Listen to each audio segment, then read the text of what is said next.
The Bountiful Case by Claire D. Capmore. Ella and Walter Bountiful lived in a quiet neighborhood.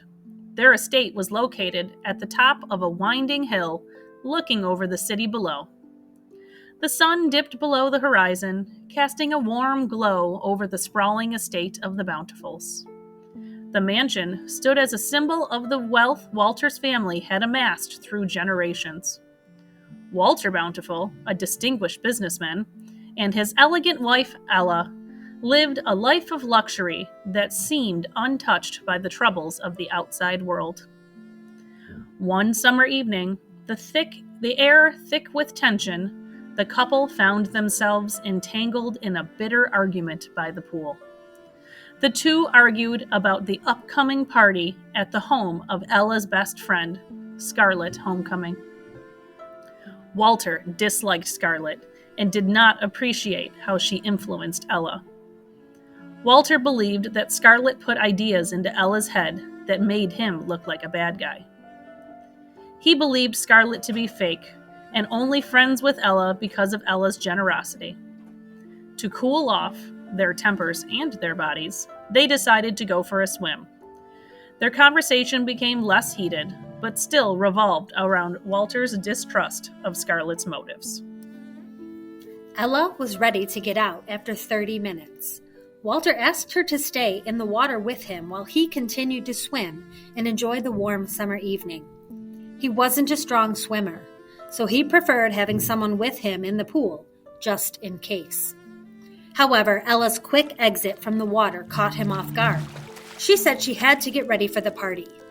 Since Walter was not planning on leaving for the party until 8 p.m., he did not want her to leave with unfinished business between them. She got out anyway, and eventually appeared adorned in jewels and perfectly sculpted high heels. Ella Bountiful was ravishing in her vibrant auburn evening gown. Walter exited the pool and they continued to argue when Ella revealed she was planning to let Scarlett borrow his grandmother's heirloom earrings. Despite her husband's protests, Ella departed for the party at 7:30 p.m. sharp because Scarlett was expecting her before the other guests arrived to share an intriguing idea. Ella was enjoying her time with good friends and fun conversation at the party. However, Ella spent the majority of the party whispering with Scarlett in the corner in what seemed to be a secretive conversation. When other guests joined them, their topic of conversation quickly turned. Ella's friends, Liam and Lexi, noticed Walter's absence, but were unable to inquire about it due to Scarlett always being by Ella's side. The pair knew how Scarlett felt about Walter and didn't want to listen to her negative opinions about him.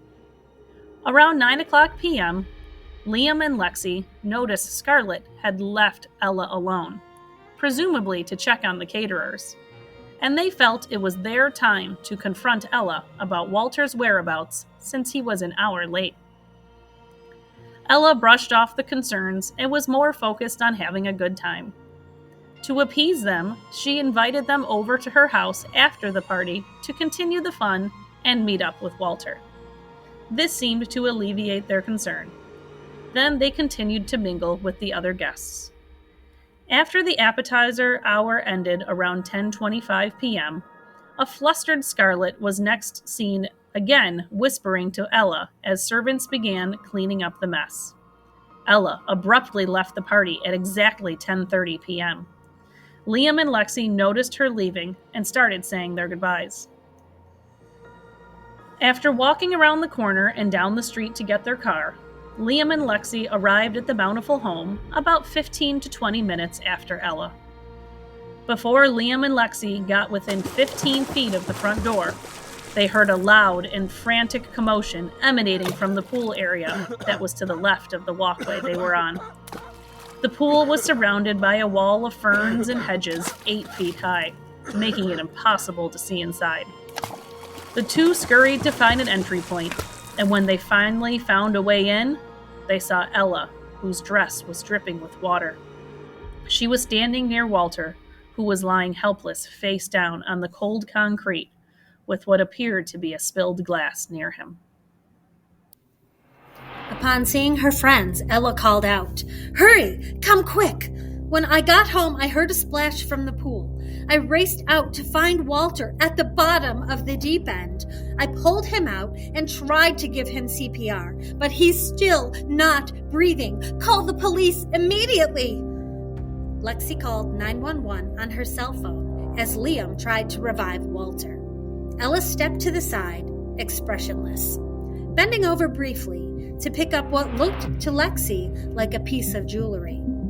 Lexi's focus was quickly pulled back to her husband. It was too late, and Liam was unsuccessful in his attempts to save Walter.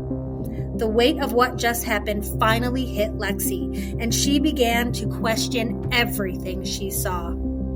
The ambulance was there in a matter of minutes, followed by a police car and a fire truck. These first responders began to question the three adults as to what happened, when, and who might be involved.